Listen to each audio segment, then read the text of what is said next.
Will the soundtrack kindly produce a sound? Go on. Don't be nervous. Go ahead. Any sound. Well, that isn't quite what I had in mind.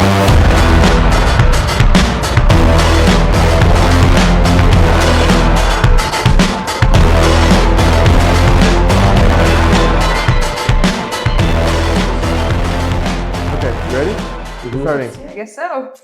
All right, everyone, welcome to the Second Floor Experience. I have a very special guest. I have many special guests with me today. This is my wife, Taylor, first time on the podcast. This is my cousin, Luke, and his wife, Haylie. We've been hanging out with you guys in Louisiana for a little while, a few days. Couple months. You have 4 kids. What ages are your kids? What's the gaps? Piper is 8, Liam is 5, Shiloh is 2, and Honey is 4 months. 4 months. Wow. Did you plan those gaps, or was it kind of just like, okay, let's get another one out?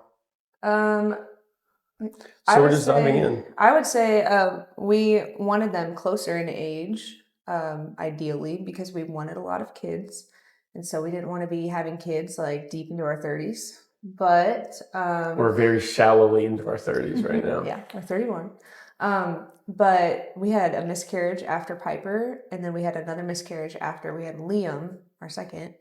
And so that slowed down the timeline. Yeah, so we wanted them to be more like 2 years apart, I would say. And then they ended up being like 3.5 because you have to wait after you have miscarriage to get pregnant again. Okay. So that wasn't our plan necessarily. But should we have another one?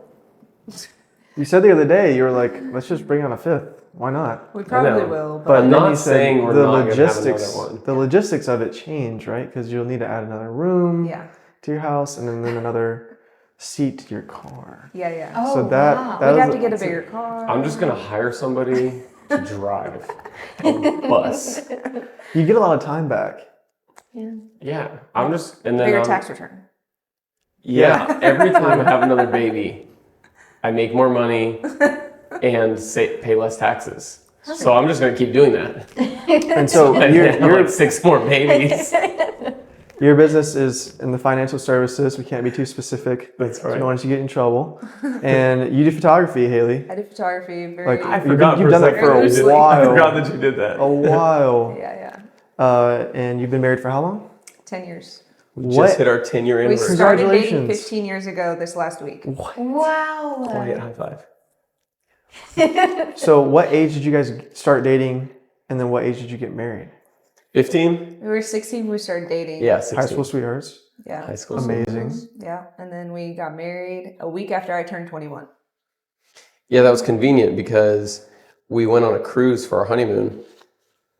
When we got on the cruise, they're like, when's your birthday? And then they're like, wait a second, let's check. They had to do the math. They said if you weren't 21, if this was a week ago, you would have had to have a chaperone. Oh my God. That was really great that we were 21. Wow. Otherwise, we would have a chaperone on our honeymoon, which would have been kind of uncomfortable. According to the cruise line? That would have been a buzzkill. Can't really leave the country by yourself, I guess, without... You have to be 21. So we learned that. So, hey, there you go. Yeah. Wow. I wasn't quite 21 yet, was I? Let me think. No, because we got married in June, so then I would have turned 21 in August. Mm-hmm.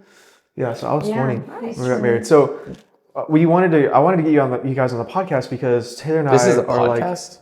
Yeah, this is a podcast. Do you know what a podcast We're is? just talking. I've heard of that before.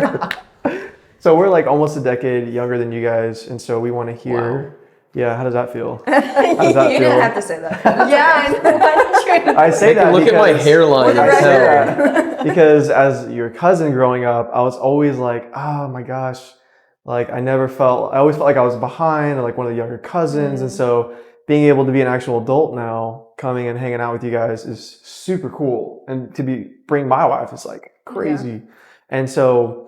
What we want to kind of accomplish, if you're listening, is sort of draw out the wisdom of you guys as you're in your 30s, right? So we're Gen Z, kind of. You guys are Millennials. We're definitely millennials. Definitely holding millennials. strong. We're kind of like at the older end of Gen Z. Yeah, we're at the younger end of millennials. Yeah. Yeah, we're like on the fresh side. Yeah. And so you guys live in Louisiana now, but you started out in Texas. Yep. Right? Yeah. How long did you live in Texas for? My whole life until I was born in Texas. I grew up in Texas. I grew up outside of Austin. They say keep Austin weird, and I live just outside the weird. So you can go see it Perfect. for the weekends and then come home. I feel like it rubbed in the off on you a suburbs. little bit though. Yeah, right. He brought it here. I did.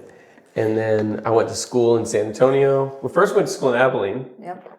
Then Oh, really? I went to ACU for a year. Very briefly. Like Okay. sneeze and then. Yeah. Then transferred to San Antonio, finished school in San Antonio. We got married when we were in college. Nice. And How did that go with your parents? that was great. So, no one thinks their kid's going to get married in college. Yeah. And so that was like a little bit of a dance, You have There's to a figure, learning curve to it. well, you have to have a job, to be Right. married pretty much. And so I didn't really have one of those. And so I had to make one. So I had like a little internship, and then We got grant money for being married in college. So do Same. we. I would That's a highly- hack. Nobody tells It's you a hack. about Nobody that, tells you but we that. tell everyone. yeah. I mean, It's a they big just hack. gave us money. Yeah. We had nothing to paid our rent. report. Yeah.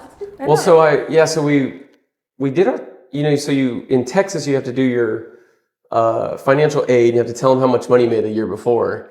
And so I told them how much money I made the year before, and it was like $900.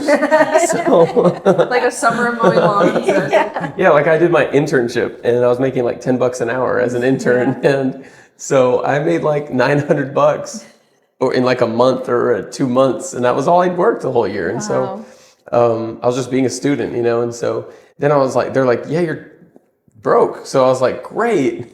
How does that work for financial aid? And they're like, here's a little, basically enough money to pay your rent, So we did that. And then the company I worked for at the time actually had a program where they'll reimburse your tuition if you pass all your classes. So that was That's helpful. right. Yeah. That's right. I remember that. If you can prove that it like somehow It was helps your relevant to the job, business, then- and most of your classes were except like PE, Yeah. and so other than that, they would reimburse the tuition. Yeah. And so I was like, great. So we kind of just basically covered barely living And expenses. I had started working. That was when we got married. I wasn't in school, and so Okay. I started working like a retail job, and then that's also when I started photography. So I had great like word of mouth business that way, and that really like helped boost us, I think, too. Right? Yeah. Nice. So Haley worked a retail job. Can you get advice from just hearing stories? Does it work Yeah. like that? Yeah. Okay, I'm just making sure that still works. That still works. So Apparently, storytelling is like the best mode of communication. It's weird. that's what I was thinking. Isn't that what we're doing? So Haley had this job working in a retail store, became friends with the manager, and then started shooting weddings and doing photo jobs. Then it was like, you don't really want to work a retail job forever. So then she came in. Remember you told your boss, you're like, hey, yeah. so I need to talk to you. And she's like, I hey. was like super nervous. I was stressed out. She's like, wait, I need to talk to you. And you're like, let's say it on 3.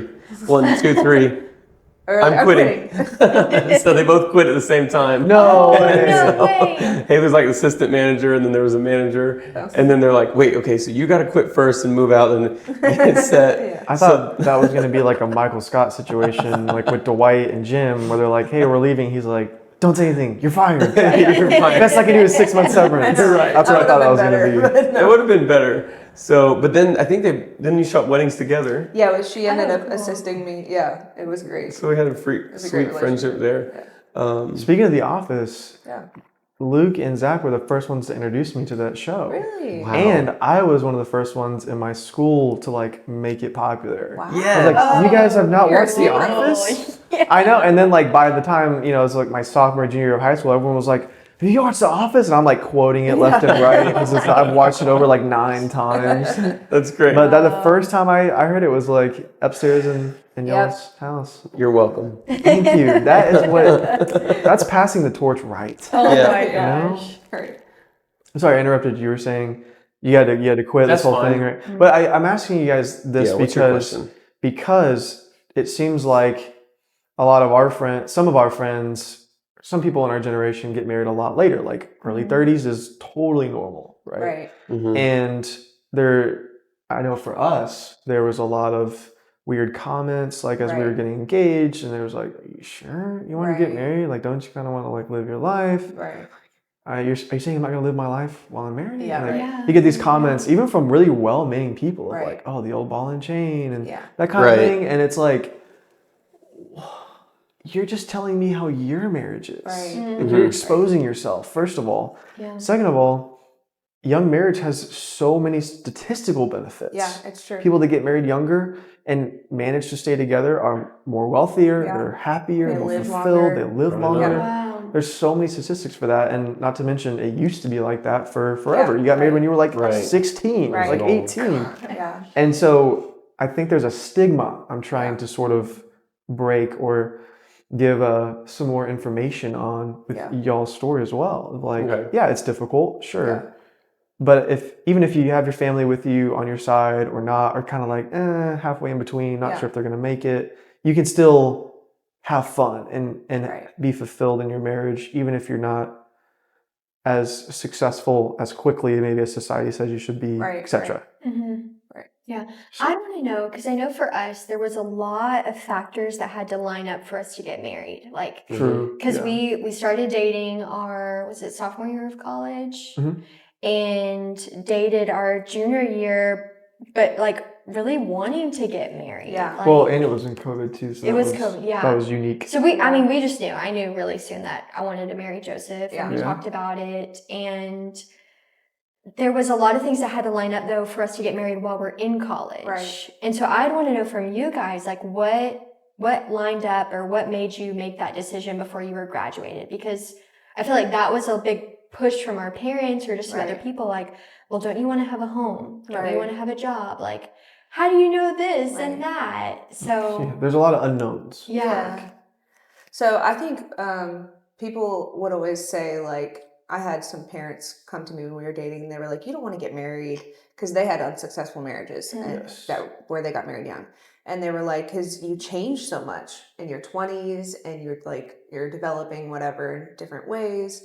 And something that like we like really found to be true, but that we knew at the beginning, was that we weren't going to change and grow apart, but that we were going to grow and grow together. That's And great. that there's actually like strengths in each of us that the Lord put in us that we bring out of each other, and that those things are only brought out of each other when we're with each other. Yeah. And so, and for us, like the biggest part was following God's plan for our life. And so we knew, like, I don't know, I always had peace about my relationship with Luke, even though I had like no peace about like what else I was doing. Like I did not know what I was going to do in college. I did not really know like what the future looked like, and that kind of stressed me out. But I always had peace about my relationship with Luke, and so I knew that that's what the Lord was calling us to, was union with one another. And so what I like to tell young couples is that the Lord honors obedience. And good. so we were young, and everyone told us it wasn't going to work, but I just knew in my heart that this is what we were supposed to do, and so did he. And so it was like, when we take that step, even though you don't know what's after that step, you trust in God the whole time that he is going to honor your relationship and honor your obedience to purity and holiness and with your relationship, but that we presented our relationship to him, and we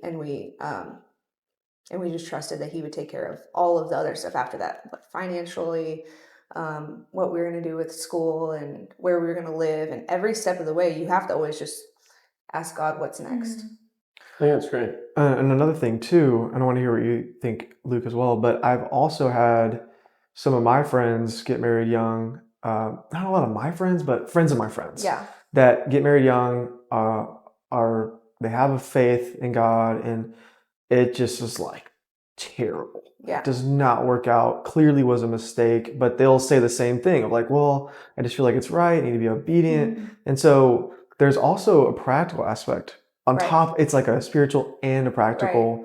And I think sometimes the comments we were getting from people were really meant to be more of a warning against like this sort of young, well, I'm just getting married because I feel like it's right, and I love this person. For the wrong reasons. Yeah, it's for like either the wrong reasons or the right reasons, but they just don't understand like what commitment really looks like, what it really means. And I feel like, especially a part of like a faith community, it's the older people's responsibility to kind of toe that line of, we want to encourage you, but at the same time we want to give you that wisdom. Right. So where's like the practical balance? She kind of gave the spiritual side. What's like the practical side of that? Good question. All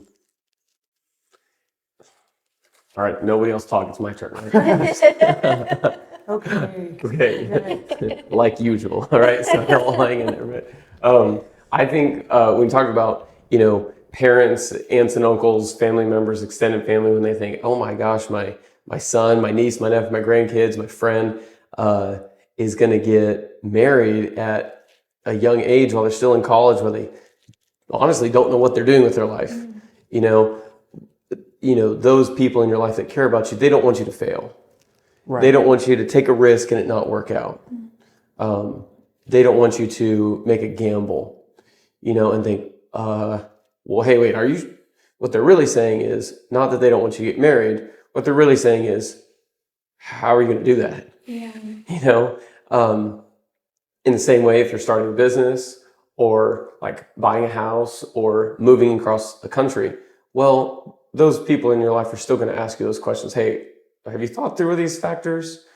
And so having mentors and family members in your life that can help you see around the corner is a big deal, and you have to have, we say it like this, like in relationships, somebody's got to be the gas pedal and somebody's got to be the brake. Usually, maybe mom and dad are the gas or the brake, and that's good. We need them to do that to help us be safe. But then there's a part of your life, well, hey, you sometimes do have to put your foot on the gas and go, and go ahead and step out and take a step forward. So I think that's an important part of it, that like if you told me, hey, I'm going to do this, big, build this big project and take a big risk. I'm like, okay, well, let's bounce the idea around and say, have you considered this and that and that? You tell me you've figured that out. You have a solution for this part. You have a solution. I go, oh, okay, well, all those things are good. Then yeah, it sounds like a great decision. So having those people as voices in your life to guide you in your decision, it's not a bad thing. But when you're 18, 19, 20, it's annoying. Yeah. But so is your seatbelt. But I really like how that keeps me safe. I think that's going to beep, so we might have to do a pause. Yeah, go ahead. For a second. Okay. So I think young marriage, probably any marriage, it's like we need to put 4 legs on the stool. You're not just getting married on a pogo stick. Like, I love you. Right. Hope it works. You know what I mean? You have multiple factors, so it's like, well, now we're going to get married and live together.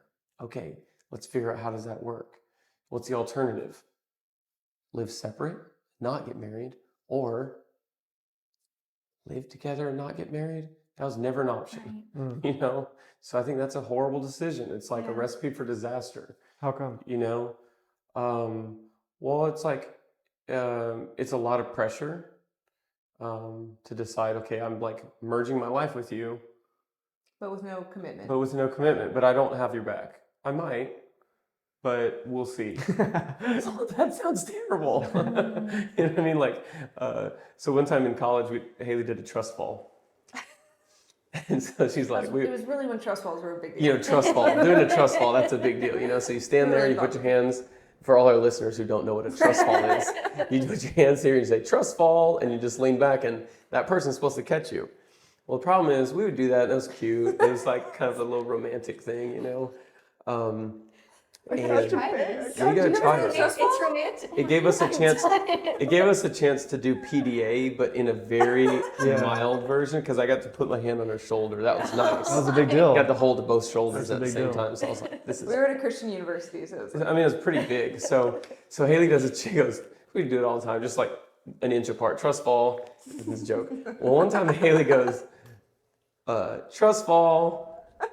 I was like 30 feet away, and I did not, and I just heard like, what? Moved. And then kapow, she's trust fall on the ground. in the cafeteria, in front of everyone. No. She's It like, was trust so fall, embarrassing crash. and painful. It hurt. So I'm like, that was what popped in my mind when we say, well, what is it like moving in together but not getting married? That could happen. Yeah. You're like, hey, I trusted you were going to pay the rent this month.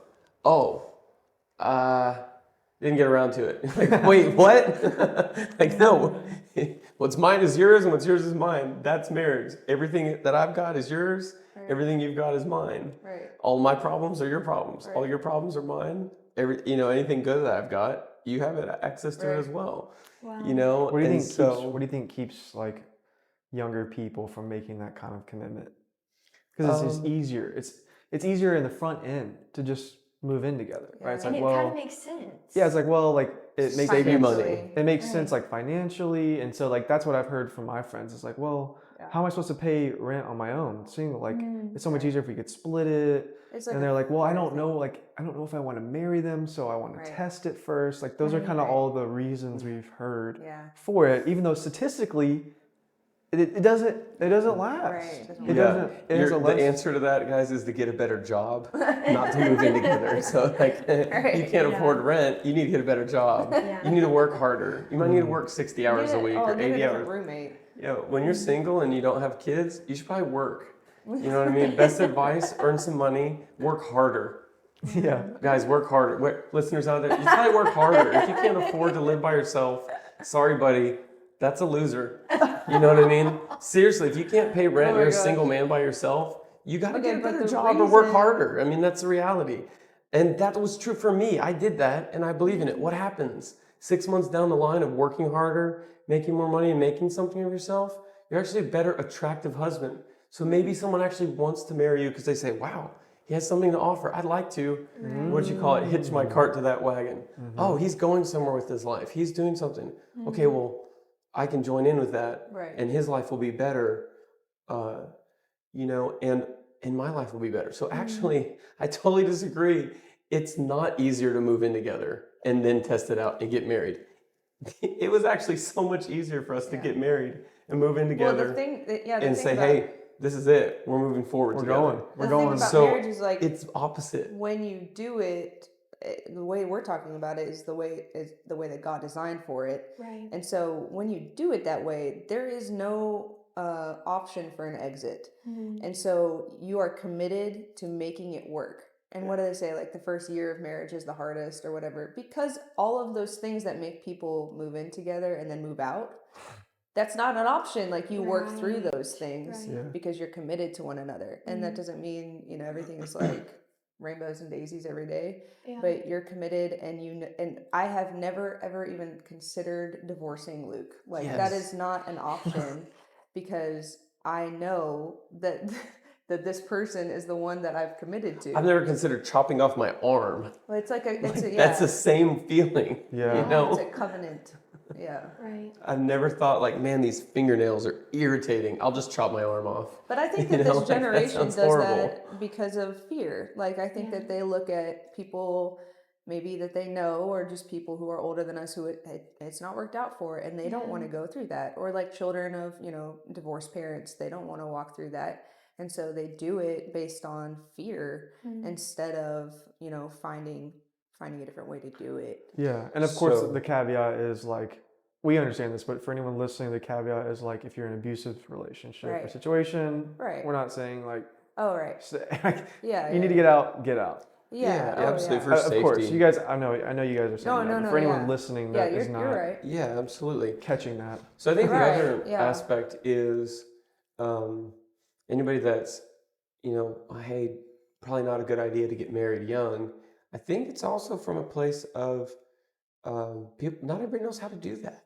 And so it's really hard to give people advice and to cheer them on, encourage them to do something that you don't know how to do. Right. If they didn't do it that way themselves, then they don't understand it. Yeah. Mm, So interesting. so we had to. So back up. So if you get married when you're 21, so you might not have your career figured out. You might have to try a few different jobs. You might have to realize what you're good at. You might have to do like some profiles, be like, oh, this is how I am. This is my strength set. And these are the things that are really don't come natural for me. Yeah.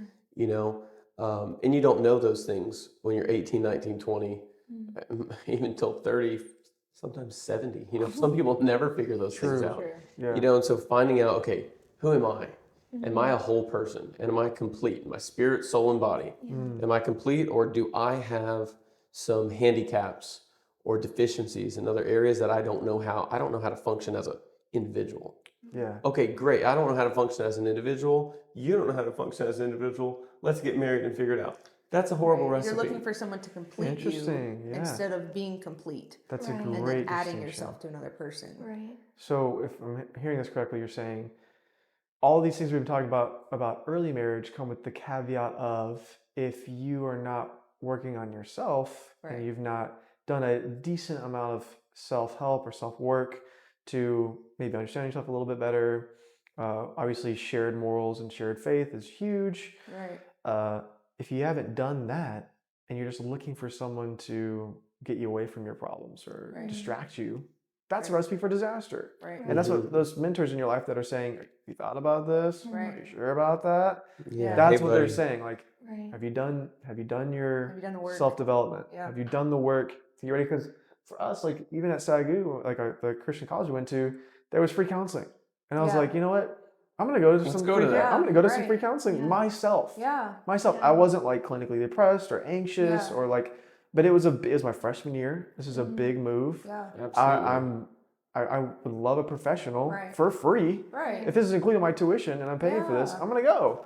And so Everyone can then benefit when from I met Taylor, I was telling her like, hey, this is all the great things that I've been learning about myself. Yeah. He was And like, I think you should check this out. And I was like, I don't. maybe need counseling. don't recommend counseling to people to their face. It's kind of comes off as What was cool, I think the thing that really stood out to me, because I liked Joseph, he was like, he said, I'm going to counseling to process and unclutter things in my life that I don't want to bring into my marriage. Yeah. And I was like, he's thinking about That's good. marriage. Nice. That's So- what she heard. so- That's all all she go heard, to yeah. counseling. So then, Nice. what was cool is when we got engaged, the same person who's doing my personal counseling did our premarital Yeah. counseling. And so she was a certified coach in one of those Yeah. courses that you're talking about, sort of the self Sure.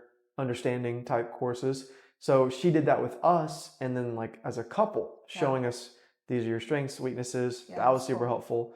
And then she was also actively a divorce counselor. Okay. Wow. So she was able to say, great. listen, this is how all my clients who are thinking about divorce got there. Yeah. Here's how to Wow. not get there. Because I was like, oh my gosh, like what happens if I just end up like some crazy situation, like, in an affair, this Yeah. happens, or like in a crazy health accident. And she's like, you don't just stumble into an Yeah. affair. Yeah. There's steps. Right. She's like, there's steps. It looks like this. Warning signs. A, B, C, D, Right. E. And she's like, if you stop at A, guess what? Yeah. Yeah. You don't get to Z. Yeah. And I was That's like, right. oh, now I'm not afraid. I'm not Right. afraid of that anymore. Right. Or if that does Right. come to it, I know what to look for. Yeah. And that's been huge. Yeah. Yeah. And like something as simple as chores or doing the Right. dishes or talking about finances, Mm-hmm. those things that can sometimes blow up. Yeah.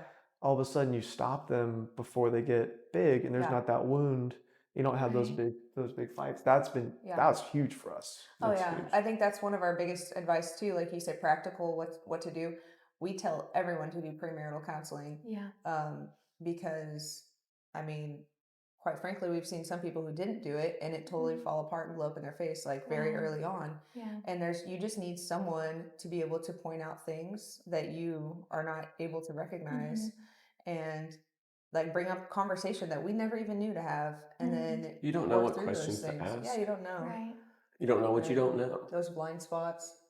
But yeah, I think Yeah. practically speaking, that's a huge thing, like you're saying, like counseling. You need someone to help you identify what are the major core values that you're going to be on the same page on, Mm-hmm.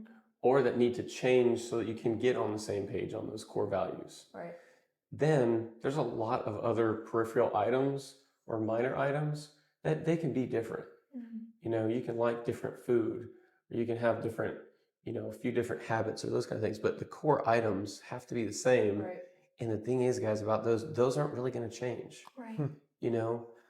and so if the core foundation items are the same, then all these other little things can change. Right. You change your hair color. I might lose my hair, but we're praying that it stays on. But you know what? If it, like that song says, even if it all falls out, you're gonna still love me anyway, And so we decided that a long time ago because that was a precondition It was. to marriage. And so those things, guys, those things don't matter in the grand scheme of things. Right. if that's what's going to ruin your marriage, it's actually not those things that ruin your marriage. Yeah. It's the core items, Right. but then you just blame it on these little side items. Right. You know, it's Yeah. the core things are not okay. And so we said it kind of like this, like if my elbow is broken, or my arm is broken, you know, and you just tap my elbow, I'm going to be like, oh my God, what? Ah, you know, I'll overreact. Well, that touch was not a bad thing. Yeah. It's because I'm already broken. Right. So I'm going That's a to good flip point. out because there's something broken inside of me. Dang. But then I'm going to blame you for touching my elbow. Right. Well, a touch on the elbow is nice, Yeah. Yeah. you know, but it gets I don't know, taken out of context or over exaggerated. Inflamed. Inflamed, right. yeah, that's a great word for it. But it's because something in my core, something really important isn't right. Okay, so I think those are the aspects. So if I'm going back to my four-legged stool, there's probably should be maybe a lot more legs than four, but you know, like your faith, your family, like what does family look like? Your finances, how are we going to do? What's our plan? Do we have any kind of plan, or are we on the kind of the same page on this? Do we have jobs? Are we working towards that? Are you going to work? Am I going to work? Are we both going to work? How's that look? Are we okay with that changing as time goes on? If my career matters to me more than our marriage, not going to work. That would Yeah. work. You know, I do not care about my job more than my marriage. Mm-hmm. If you do, probably like I don't think your marriage is going to work. I'm just being honest. You gotta work Can you through it. explain that? Why do you think that is? Yeah. So I'm full of great quotes. Okay. Other people came up with it and said if you're 100 miles away, you can use that, and it's not counted as copyright. You're allowed to use it. Okay. So my job is not my dream, but it's the vehicle to my dream. Okay. I just don't know anybody whose job is completely their dream, because usually the job is whatever you do to earn money. It's great. It's important. You should enjoy it, but it's work, you know? So at the same time, but that is what fuels everything else in your life. So I say money is not the most important thing, but money helps you do all the stuff that's the most important. You know, so you have to have a safe home that you enjoy. You have to be able, if you want to have a bunch of kids, we just keep saying, hey, if you can have as many kids as long as you have a little more money and a little more help, you can keep having more kids. You know, that's true. Okay. But having stability or a plan, or at least an agreement on the finances, is one of the legs on the stool, but it's not everything. Right. Okay. So I would also say chime in on another leg on the stool. Like, what are the maybe 4 or 5 or 6 things that are important to keep to like have a good marriage? And I think also other relationships. You know, relationships with parents, friends, coworkers, you know, siblings. Those relationships, in-laws. Yeah. You know, those relationships can make or break a marriage. Relationships, sometimes the most wonderful things in your life. They can also be some of the things that cause the most pain. Yeah. You know, Yeah. so the same way, if it's not right, it can be a disaster and just horribly painful. You know, but when they are right, your life can be wonderful, full of joy and peace, and the relationships can be exciting.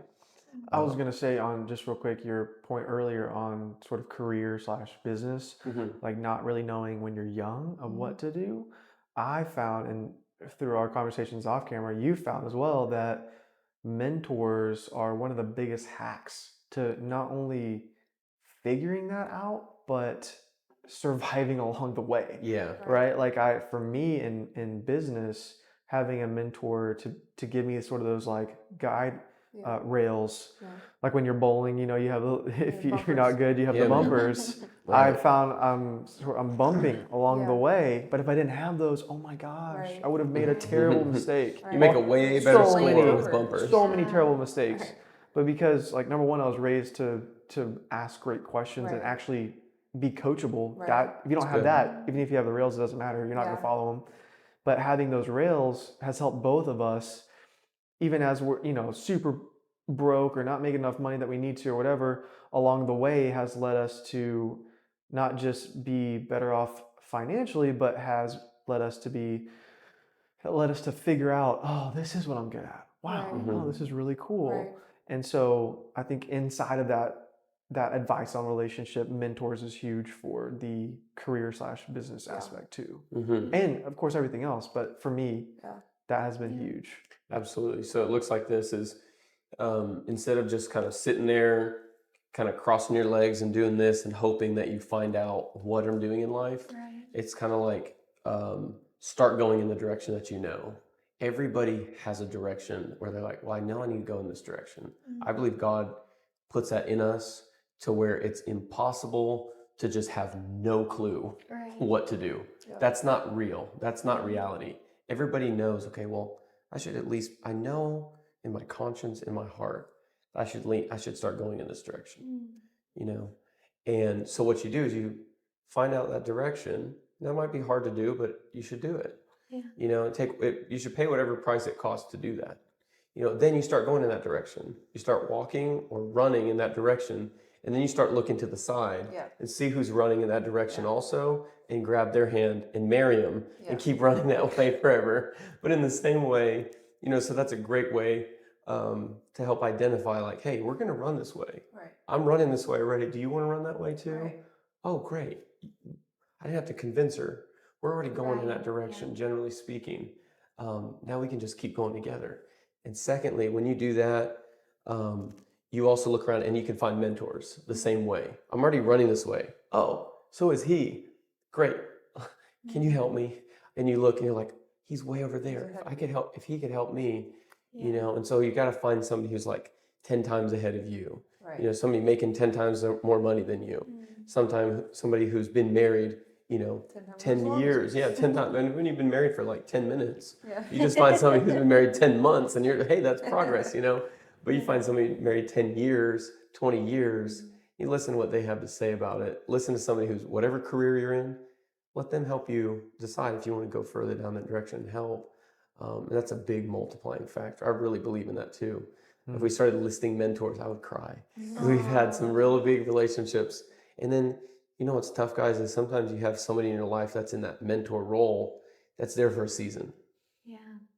You know, especially in college, you know, you might live there forever, or you might be in that class, have that professor, you know, but they're not going to be in your life forever necessarily. But you get a lot out of it in that time, helps charge your batteries and get you going and help you, you know, your brain has to develop when you're young, and so it helps you get through that stage of underdeveloped brain, you know, and I needed a lot of help in that category. I still do. So did you have any other major pillars or legs of the stool that marriage is built on? That you got to have those, or else marriage is going to be unstable? What did you say? Family, finances, relationships? Yeah, and faith. Faith, yeah. I just thought faith, family, finance is easy, but yeah, I think the faith one is big that people don't talk about as much now. And I think we were even talking a couple of days ago, people who get married who are on totally different pages in that way. It's a recipe for disaster. It is, yeah. And so, yeah, I think that was one that was just... So, you know, we're in Louisiana, so you have Cajun references. So I told somebody the other day, I said, hey, you're cooking a gumbo with some ingredients that I have never seen in gumbo before, you know? So there's always a big debate in Louisiana for all our Texas listeners, you know, is in a gumbo, you know, you put chicken, sausage, you got to have a dark roux. But there's a debate, do you put tomatoes in there or not? And okra or no? And okra. It depends on what region of Louisiana you're in. Yeah, so these are the kind of things that it's like, hey, you can put that in there, but it's no longer gumbo.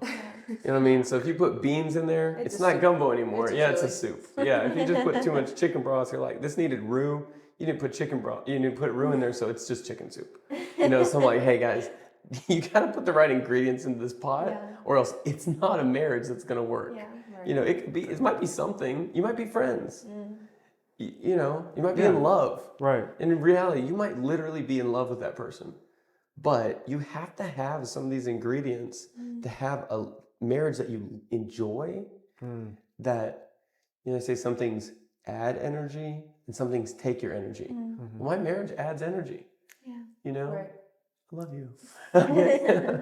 But when we're together, I'm better. You know, I don't have to give up very much at all to be married to Haylie because she adds a lot to me.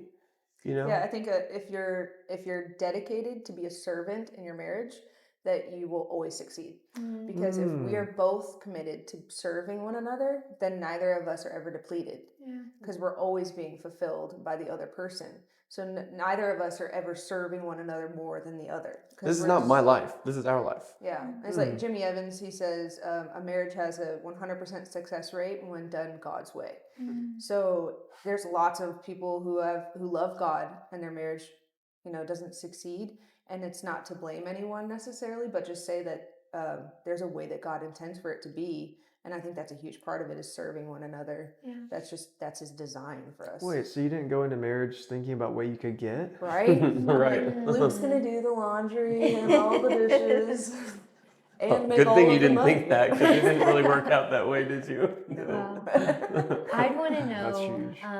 how do you determine like what are the non-negotiables? Because that was something I feel like was a mentor told me, was like, Taylor, why don't you make a list of the things that you want in a future husband? Yeah. And because there were certain qualities that I knew, like I don't do well around like really like aggressive, confrontational anger. Yeah.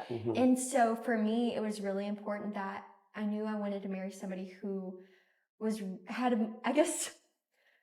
wasn't as angry or didn't lash out, like somebody who could process and like Patient. and patience. And so then there were some other factors, like certain spiritual disciplines. But then I was wondering, I remember one time, like, I don't know, feeling like if he's a Christian guy and he asked me out, I have to say yes. Like, I felt like I learned that in like some God weird told us we're going to be married. church tradition. And Yeah. I remember I was like, I just don't think he's very cute. And I was like, but he loves God and he's the pastor's son. And I feel like I'm obligated because he asked me out. So like, how do you determine, but then someone was like, Taylor, like, attraction is something that you don't have to feel guilty about. Sure. And on the flip side of that, if your list is only things like, he's got to be 6'5", blue eyes. Oh, I had a roommate in college, and we like started talking about this one day, and she has a list of like 20 things, and I'm like, oh gosh, friend, he does not exist. Like, I'm sorry. But I was like, okay, the qualities I had were more like, okay, slow to anger. Right. And some other things that when we were dating, I was like, check. Right. This is somebody that I really dreamed about. Right. And it's That's such a sweet. gift to me. Look at that. So sweet. That's great. Yeah. So I'd be interested to hear what you guys think, because I think that goes back to the like cohabitation of people, wanting to live together, to be like, okay, I need to test drive this and see, certain annoyances, like if I can live with that. Yeah. Everyone's crazy. You just got to find the crazy you can live. It's true. There you go. It's true. There's quirks to everyone. Yeah, everyone's a little So, weird. Right. I know. What do you? I don't have that many. I can imagine living with me. That's a little bit crazy chaos, but so many things there. So I struggle to find the words, because here's my marriage advice. Hey, do it how I did it. Find somebody in high school, first, second, a couple of girls, that, oh, she likes me? I like her. Great, let's get married and never consider anybody else as an option. Yeah, awesome. So dating today, how would you date if you're 31 years old with no options? And I always don't know. I don't know the answer to that. Like, I could not date now. Like, I don't know how people You find could. a person. Well, okay, I will just go back to what you're saying. We just don't know how to. I was so young that I had not even thought about really like what my husband was going to be like. So I had never had a boyfriend before, and I just liked Luke, and I had a crush on him for like a lot of months before we ended up dating. And I did not go into us dating thinking, oh, this is going to be my husband, because we were 16, and I was like, this is just somebody I like. So as far as like a list goes, I don't know, and I haven't seen like a lot of my adult single women friends be super successful with like what you're saying, where they're like, he has to be 6'2", he has to have this kind of hair. Show me a person with a really long list. Who who's found still that married, person? who's found, I haven't seen very many. And so I think that Those there work is, out. I think Sure. that there is truth to that because, like, I agree with you. But I think that with every bullet point, you have to be like, you have to find your why behind why does that True. matter to me? True. And a lot of that, I think, is, it goes back to a lot of like our childhood, like what happened to us as a kid, or like Yeah. what relationships did Yeah. I admire as a kid that make me want that type of person as an adult. And so some of that is like what you were saying, like working on ourselves to be like, well, why does this matter to me? And does that need to stay as part of my qualification, or is that me actually needing to work on something? Yeah. And I think that does come out a lot in counseling, like you're saying. But I don't really have like, I never had a list. I don't think it's a great When idea. people say like he's my dream come true, I'm like, I love Luke, but I didn't ever have like a person. You didn't have a that- dream to begin with. I didn't have a dream. Yeah, it's like this just really worked out for me. That's so funny. Wow. Okay, so sort of like keep the story going, right? Like, so you're like early years of marriage, right? And then you have your first kid. What was that like? How, did you plan it? Did you? How do you know when to have kids? Okay, so for Let's us, take notes. here we go, Joseph. So for us, like we said, we dated for so long before we got engaged and then got married. We were engaged for like a year and a couple months before our wedding. And so all in all, We had to get married in a break between semesters. yeah, we had to either choose summer or winter to get married. And I'm not a summer person because of the heat being outside. I did not want to be sweating. So we got married during Christmas break on Nice. on New Year's Day. So fun. anyway, we got married after dating for 4 years. So by the time we got married, Only 4? and we knew that we wanted children so much, and for us a huge thing, and this is kind of like, I don't think people really think about, but we're very like long-term thinkers, and so we wanted to be young grandparents. When we were 20, we decided that. We really, I think a lot of that is because we value our grandparents in our life so much, and Yeah. we really, We saw all of our cherished- grandparents. Yeah, we cherished our grandparents so much that we really wanted We want to to be like that them. person in our grandkids' life. We want to be around for them. So anyway, You gotta get started young if you you want have to be to a think great about all of those grandparent. things. Yeah. So anyway, we so we were married for a year, and then I remember like right when we hit our year mark, I was like, all right, let's get pregnant. And he was like, but we don't have health insurance yet or something like that. There was like one little hiccup that we had to wait to like check that box before we could get pregnant. And then I had health issues as a teenager that I thought would inhibit my ability to get pregnant. So I was like, well, we have to start trying because who knows how long it's going to take or whatever. And then we tried and got pregnant our first month. So it didn't actually take that long. But Typically, you're It way was our more plan. fertile when you're 21, 22 than you are when you're 32. It so is think true. about that. That's real. But yeah, that was a blessing. And I think, yeah, a lot of people thought we like accidentally got pregnant because Luke was in his last semester of college. But that was actually our plan, for the record. Yeah, so I think it's fun. Let me pull back one point from before so we can keep going. But is when you're young, everybody underestimates you. It's easy to be underestimated. So true. Okay, great. So what are you going to do with that? If people are kind of like naysaying or, pity partying, like, messing with your idea, knocking it down, discouraging. Okay, well, what are you going to do with that? No matter what idea you have, there's going to be haters. Somebody's going to tell you it's a horrible idea. Okay, usually the criticism comes from the cheap seats.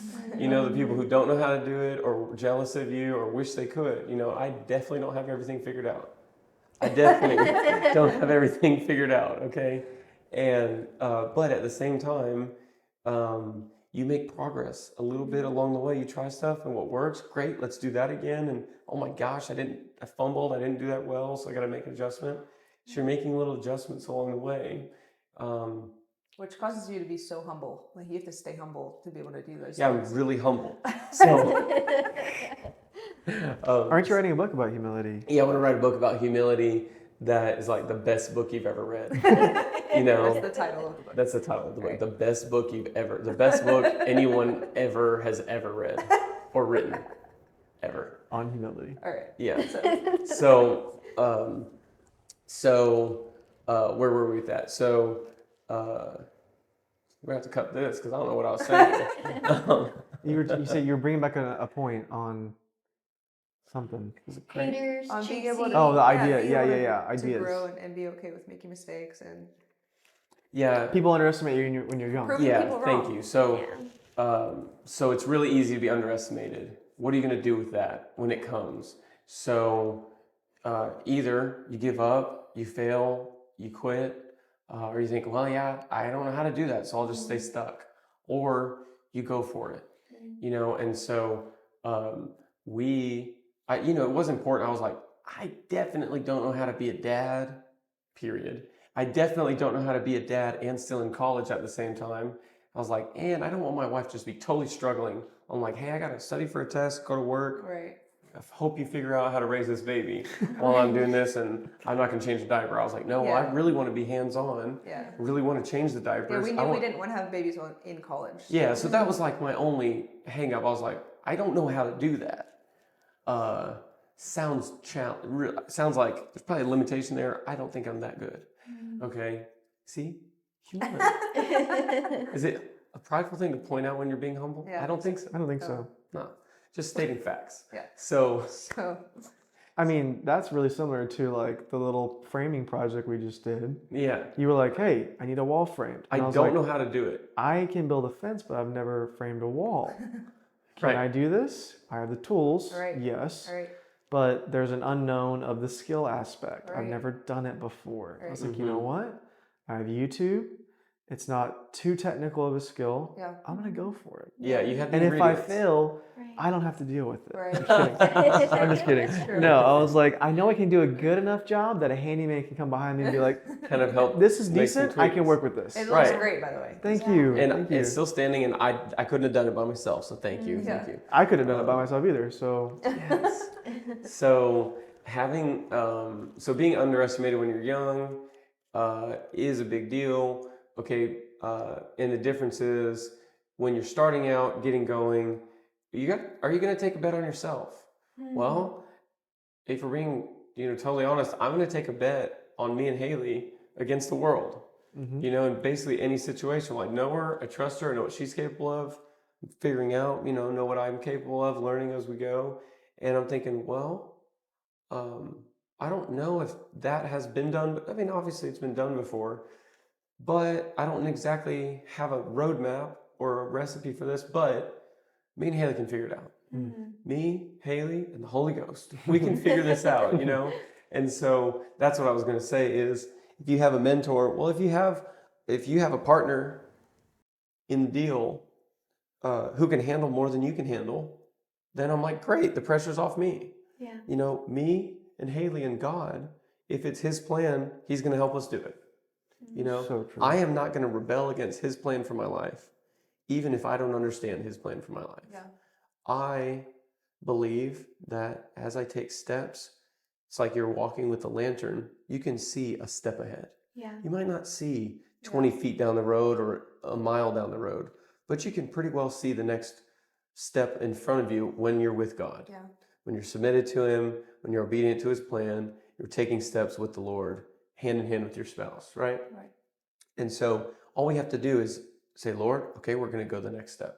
We get there, and then we still hold that lamp. We say, okay, Lord, where do we go next? We take the next step. And so I'm not saying get married as young as you can and just figure it out, and then, hey, it'll be great.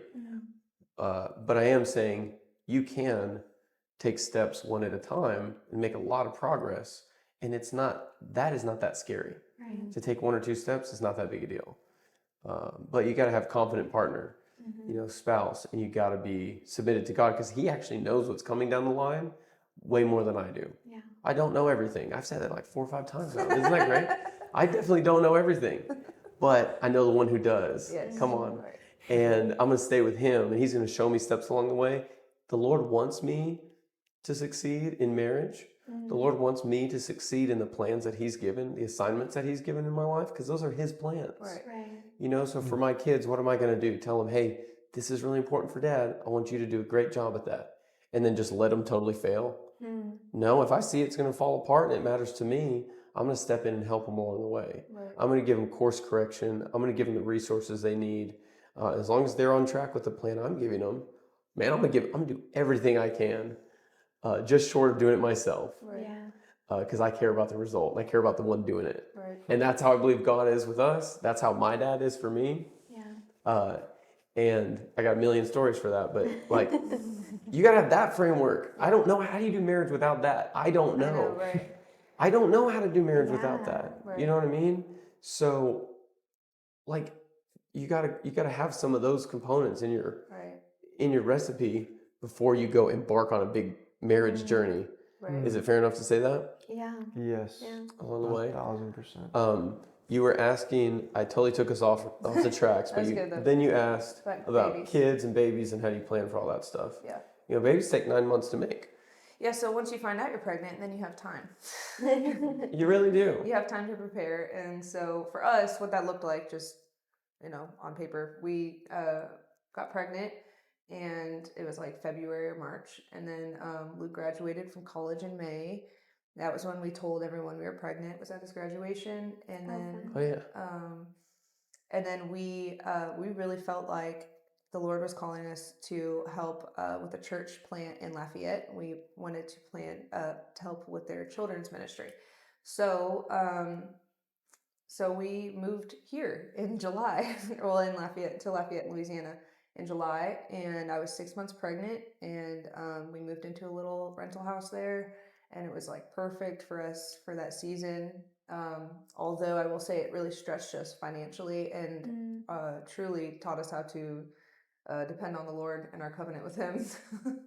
That's true. But I will, like, on that same note, He is taking care of us every step of the way. Yeah. And anytime we were having a stressful moment, we were like, I don't know where this money is going to come from. I would either get like a photo job. One time, literally, someone had a dream that they're to send us money in the mail, and I did not even really know the lady. She kind of knows my parents. She sent us money in the mail, and that was just Wow. like totally God. Wow. So like literally every step of the way, He took care of us. We have never gone without our needs, and that's one of His promises to us. Yeah. So if you just get serious about the Word and finding the promises, if there's ever a problem in your life, He already has and it sounds so cliche, but like He has a promise for that already, and so He backs you, And He's not obligated to fund the ideas and projects that are not His ideas. it's true. Right. You Right. know? Right. Yeah. So He does not have to help you Yeah. to go in the wrong direction. Yeah. But he's obligated. He's promised that He's going to do it. He's going to be us, never leave us, forsake us. And when God shows up, He brings all His stuff with Him. Yeah. And so He helps you to do the assignment. Like I said before, He helps you to do the assignment that He's given you. Yeah. I saw this. So you have to go forward with I it. saw a minister say the other day. She was like, "I'm probably gonna butcher the story because I'm terrible at retelling stories." I'll fix it for you if you do. You didn't hear it. So she said she had like a mentor in her life that she really admired and looked up to and wanted to be so much like. And she was totally different than her. She treated her husband differently than this woman treated her husband, and just completely different people. But she really wanted to be like that lady. So this woman was like a gardener. So she had all these plants in her garden, and so the woman telling the story, she made a garden because she just wanted to be like her. And she's like, I prayed over my garden. I did everything that I was supposed to do, all the instructions. And I was probably way more spiritual about my garden than this other lady was.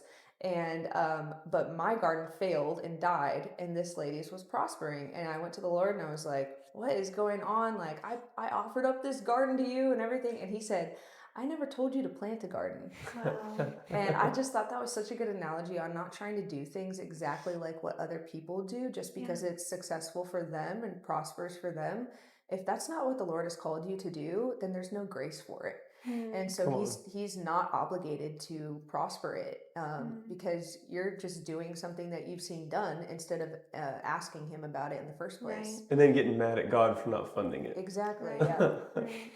But it's not That's his. not wise. It's not His job. Yeah. So anyway, back to we had Piper in 2015. Sweet Piper. And I'm gonna cry. Luke cried. Oh, he lost it. He cries anytime he thinks about Piper. It's like can't even talk about her.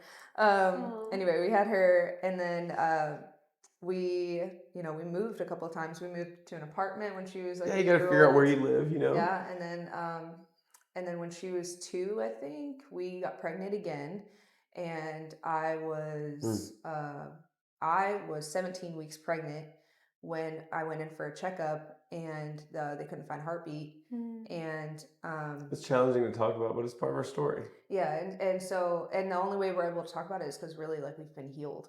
And so anyway, I was 17 weeks, but the baby had stopped growing at 14 weeks. So in the state of Louisiana, you have to deliver the baby. They won't let you do a DNC. So I delivered him, and that was our first boy. And we actually named him after y'all's grandfather and my grandfather that was in heaven. So his name was Paul Ron.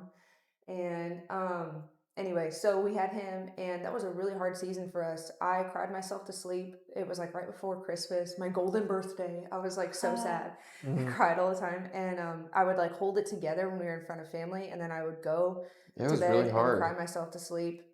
Because I delivered the baby, I had my milk came in like I was supposed to nurse. And so that was painful to go through. It was like physically, emotionally, mentally, spiritually exhausting. Yeah.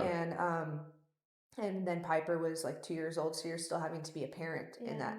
And so I just remember like telling God, like, I can't do this. You're gonna have to take this. I can't do it. And we went to church. There was like a prayer conference we went to. We're actually serving. So we were like walking around the building, and the minister turned and she laid her hands on me and prayed over me, and I fell to the floor, and I remembered the Holy Spirit saying to me, this is the last time you'll cry over it. Yeah. And I just like wept and wept and wept, and like that, I literally felt the grief be lifted off of me. Yeah. And I have the verse. In Isaiah 53:4, it says, surely he has borne our griefs and carried our sorrows. Okay, so what that word is NASA, like space station, and it means lift off. Oh, so cool. he lifted off our griefs and our sorrows, and I feel it right now. Yeah. You know, Yeah, you so know what it when feels I was like. having that moment, Luke had the same exact moment. We didn't know it, but like on the other side of the room, he had the same moment happen for him. So we went home and we were just like rejoicing because, you know, he tells us like, sorrow will last for the night, but joy comes in the morning. And that's a promise. And so you can grasp onto that promise and apply it to your heart and ask for his help. And he promises to bear that grief. He already did it for you. So you just have to line yourself up with his will for your life. And so anyway, so that was that. And then that happened. That was something that happened that God did. Right. It wasn't just something we decided to believe. It was something that happened. I was like, I'm heavy. There's a grief. There's like sorrow and just a weight on my shoulders. And this is horrible. And then it wasn't there anymore. Right. It was like it was a supernatural moment. And it doesn't happen that way every time for every person. But that was how it happened for us, and that's our testimony. But then we had to wait 6 months to get pregnant again, and then we did. We got pregnant with Liam, and that was just like such a blessing of a season. And then I had another miscarriage. We moved here, and after we had Liam, he was about 2. So like I said, we were trying to have him about 2 years apart. But then we had Liam, and we're like, hey, we gotta have these babies, you know? Yeah, we're trying to get him out. We got to go. We got the green light. Yeah. And so we had another miscarriage, and I was right at like 12 weeks that time. So that was a different experience. I had to have that one. But it was the difference in going through it that time was that I already had the example of how the Lord had worked in. We knew he had brought us through it before. In our grief, before. And so it was like, it was so sad, and it was hard to go through, but I just knew that it was going to lift again. Yeah. And so we went through it differently the second time than we did the first time. And I think that that's the beauty in someone's testimony. The first time when we went through it, the only way I went through it that time, I had examples. My cousin had lost 4 babies. And so I knew if she could go through it, and then she has 5 on earth. And so I knew if she could go through it and have this beautiful testimony, that I could do it too. I'm like, he's the same God for her that he is for me. Yeah. So do you just, you find a promise, and then you find an example in your life of someone else who's gone through that, and really apply it to your life. And so anyway, we went through that, and then waited again 6 months, and then we got pregnant with Shiloh. And he is precious and hilarious. And kind of like a tornado. He is. We named him Shiloh. His name means peace. It means the peaceful one. Wow. His name is found in Genesis in reference to the coming Jesus. And they said Shiloh when Shiloh comes. And it also means, that word Shiloh means like a scepter. Yeah. So a king holds a scepter, and what that Yeah. means is he rules over that place. Yeah. And so whoever holds that is the one who's in charge Yeah. and has dominion. And so if you have, if you rule with peace, that means like, hey, we are going to have peace. Right. There will be peace here. Yeah. What does peace mean? Nothing missing, nothing broken, wholeness. Yeah, wholeness. And so we called our baby that. We called him that because of everything And we've he's gone like- through. No, but the thing about peace is that peace is not always calm. Right. Peace is being able to stand strong in the middle of it. In the middle of it. And he is strong. So he was like so calm his first year. We were like, he's so precious and so sweet. And then right at like his first birthday, he turned into this like tornado of a child. He went going. In a wonderful way. And I think too, because we also had, hey, parenting advice, ready? Is so we had Piper. Best advice: have a girl, because She's amazing. if anybody could have, Girls are like maternal. They have instincts that Now way. some people have, not the same experience, but for us, I was like, I could have 100 of these. Yeah, we knew when we had This Piper girl we is could do it. this is awesome. And then we had Liam, and I was like, whoa. He was also giant. Piper was average size at birth. Liam was 9'4", and so he was just gigantic. He 9 ate- foot 4 inches. He ate all the time. He was just like a mess. So, and he still is. And I think that's partially also why the Lord had us named Shiloh, peace, because we had to like kind of rebound Yeah. from Liam. Like Piper never climbed or jumped off of anything, but Liam doesn't get on the couch from the front. He only goes over the back. Yeah. That's just how it is. Yeah. So then then when Shiloh was we got one more baby, we were like, we really want to have these babies back to back. I don't want to be old having kids and all this stuff. So I just don't want to ever get old anyway. And then kind of in the back of our minds, we're thinking, I had never gotten pregnant right after having a baby that it had held, and so I was like, figure it out, you're like, what if there's another miscarriage? You don't want to plan for that, but you're like, the timing, we don't want to wait to get pregnant and then that happen again, So That kind of stuff bounces around in your mind. yeah, so it's there. And then, but I think I told Taylor this, the ultimate thing for us each time we were about to get pregnant is we would pray about it and we would look at each other and ask each other about it and we'd have peace. And peace is like the greatest compass. So if you follow in that direction, the Lord leads you. He gives you peace with each child. Yeah. And so so we knew to get pregnant earlier on this time. And so Shiloh was a year old and we got pregnant the next month. Wow. And so their age gap is, so then we have Honey, and she's our first baby that we had a pregnancy back to back with. And so that was really special for us. And so her name is Honey, and we named her Honey Joan, and she's named after my grandma who went to heaven about 2 years ago. But her name is Honey because honey is God's currency for goodness. Come on. And so he uses that over and over in the Bible about sweet words, and even the way that he provided for the Israelites was through honey in a rock. Yeah. And honey in the most what was the word I used? Honey in the most strange of places, unexpected blessing. Yeah. And So Colossians 3:15 says, "Let the peace of Christ rule in your heart." So rule means umpire.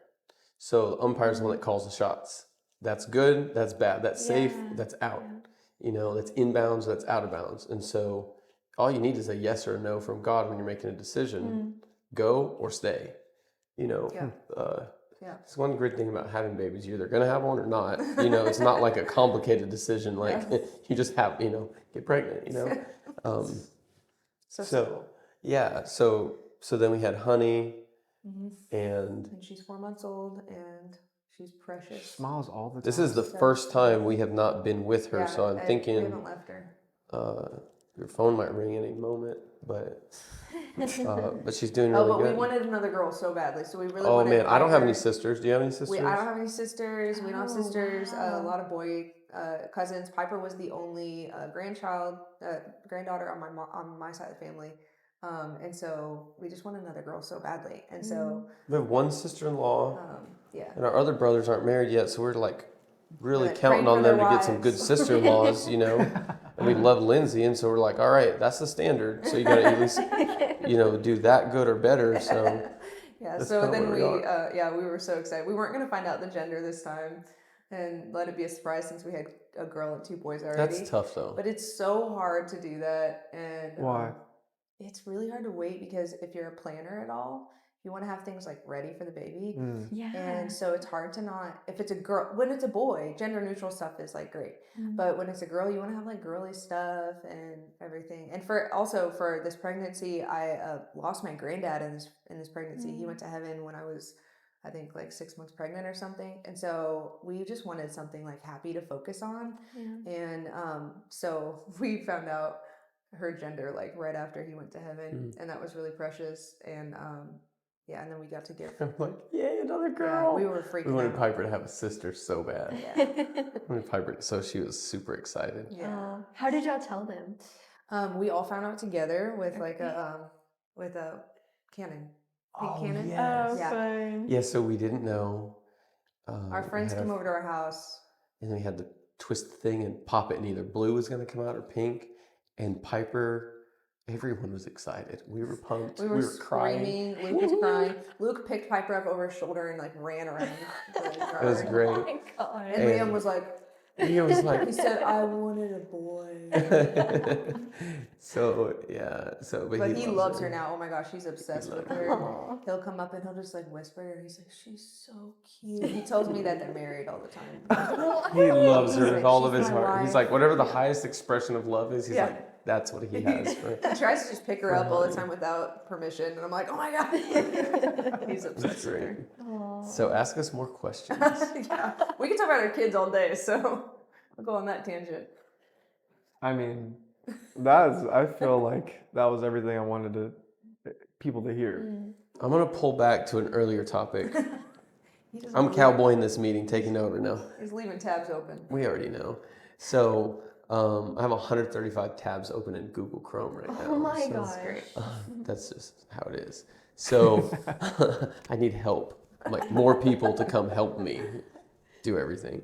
But hey, I had this really great concept that I didn't come up with, but I heard, but I thought, yeah. It's called making pre-decisions. Decisions I make now when I'm strong Yeah. that protects me from me when I'm weak. So pre-decisions, make a decision now when I'm strong, it protects me from me when I'm weak. Okay, so you have to make decisions that right now in our marriage with our current amount of children, what are we doing? What happens if,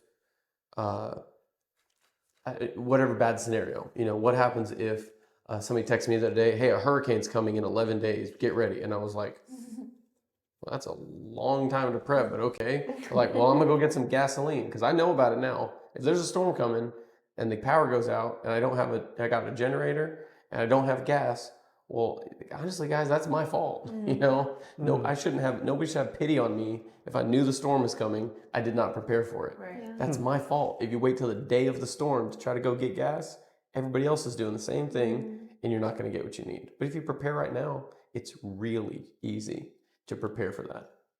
And so in the same way, having kids, that looks different for you from us versus 3 million of you guys watching, is that how do you prepare for whatever's coming next? Somebody told me the other day, well, we had an unexpected medical expense and it was $200. And I was like, unexpected medical expense? Okay, I get that. Empathy, sympathy, problem solve. All right, let's move on. Hey, next year, you're going to have an unexpected medical expense. So now it's no longer unexpected. Okay? Like, just get ready for it. You got your other stuff, but all of a sudden now, something is going to happen, Joseph, next year that you're going to need a couple $100 for. Be prepared for Flat tire, okay, or opportunity. Somebody's going to be like, hey, would you like to go on this trip? Right. Sorry, guys, I got no money. Can't go. Well, guys, something's going to happen that you're going to need some money for a few months down the line. So you should prepare for it now. And so I said, hey, one of our financial values, I said, hey, wait, hold my hand. We're not going to live on the edge. I don't like living on the edge because there's not enough room to dance, And so that means is that like you got to have a little bit of margin in your life. That means with time, relationships, money, your commitments to others, something that we've been working on getting really good at, but better, it's hard for us just to say no. Yeah. And to say no to good things going on, but to say no, because we're kind of people pleasers, but we're working on that. you're gonna get a people pleaser tattoo. So we're working on not Only if being. you ask me to. Only it'll make you happy. So, Right. but man, like, yeah, if you're wonderful people, if you got stuff going on, if you're happy to help and serve, well, we made that commitment already. Okay, we're going to do the best we can to be a blessing to others around us. Absolutely. Well, sometimes people ask you to sign a blank check. You're like, hey, I don't know if that sucker's going to cash, and they're like, hey, we need you to do this and this. We had to say, hey, sometimes we can't. Sometimes technically we could, but it means that we're going to have to sacrifice something that we're not willing to part with, which is like, hey, at some point this week, we need to have a quiet night at home. 6 days out of the week, we can go. But at some point, we've actually been instructed to pause, to breathe, and to rest. And technically, we could have said yes to go to that thing, but at some point, we have to pause and hold back. That's been hard for us. So I think we've gotten a lot better at that. Yeah. Now let's flip the coin. At the same time, hey, what if you just do nothing for 6 days a week? Well, probably got to go do something. I think that's a great recipe for depression, is to just say, hey, I'm an introvert. I got to stay at home. I kind of have a thing about introvert, extrovert, because it seems to me like, take it for what it's worth. But the people that say I'm an introvert, and then I'm like, oh, and life is hard. I'm like, so figure out how to deal with the introvert thing. I'm not saying that you can't be an extrovert introvert. You can do a poll on what you think I am, but You have to be around life-giving relationships. yeah, but like, hey, if Find I'm when to say yes. yeah, but I kind of say it like this, is go back to what I said at the beginning, is find out who you are. I've made so much progress. My life is so much better. I have more joy and peace when I help find out who I am. Yeah. I like helping people solve problems, and I like helping create opportunities. I love being a leader. I love being a mentor. Love helping people get unstuck. Once I realized that and started to embrace that, say that, then I found opportunities to do it over and over again. We said all the time, like, hey, I need a win today. So he's like, go, get out of the house, go get a win. You'll come back, and I come back, I'm like, I got my win. Check out what we were able to get done today. Boom, boom, boom. I had this conversation, help this guy do something. Like, great. Okay, now I'm a way better guy when I'm functioning in my strength zone. Okay. And so I think God's put those gifts in just about every single person. And there's something in there. Well, hey, you got to go use that. Use what he put in you to be a blessing to others around you. And also, guess what? You will always benefit. You'll always reap the harvest on those seeds that you sow when you're functioning the way that God's made you. Yikes, the introvert extrovert thing is challenging for me, but I think, hey, if you're stuck, if you're not sure what to do, well, go back to the core of how has God made you? What are you trying to do? Spend time doing that. Yeah. Spend time doing that. You make a lot more progress. Hit me with another question. Did we kind of cover it? That was pretty good. I feel full. Yeah. I'm like, That's is good. That's good. This has been And good. I'm actually just getting started. So we'll do a second episode. 2, it'll be my turn. we're gonna film 3 It's great episodes to here. see you Oh my guys. God. Do you have any other questions or comments? It's okay if you don't. Yeah, it's all good. Yeah. I want to make sure you guys get back to, the people you help survive in time, Right. but they're still alive. We do. So,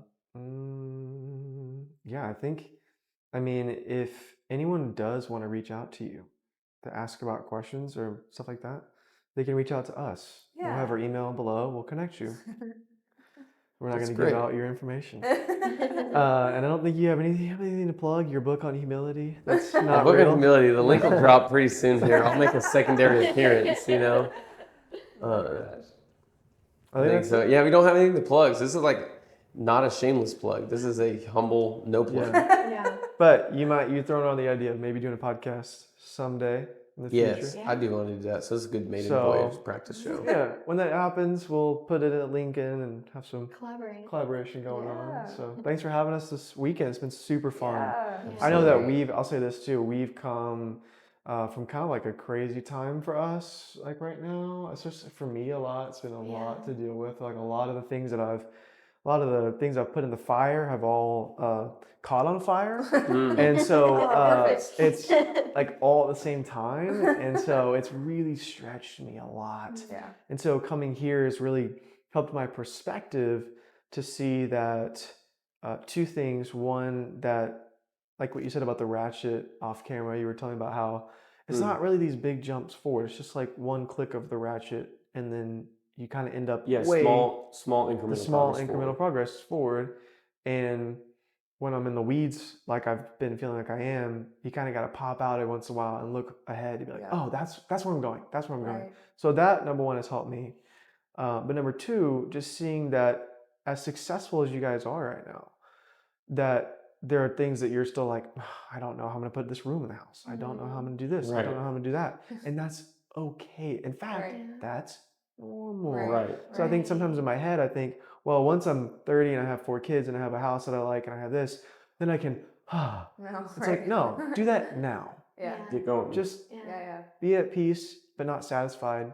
Right. Like, have a drive, but be at peace at the same time. And that's possible. Right. Yeah. And it's okay that there are unknowns. Yeah. So just being around like-minded people that are ahead of me, imagine that, in life has really brought me a lot of perspective this weekend. And we've been able to have a lot of fun too. Yes. Super cool, right? Absolutely. So Been great. something that you may not see as a direct result, just maybe going and having some fellowship, hanging out, Right.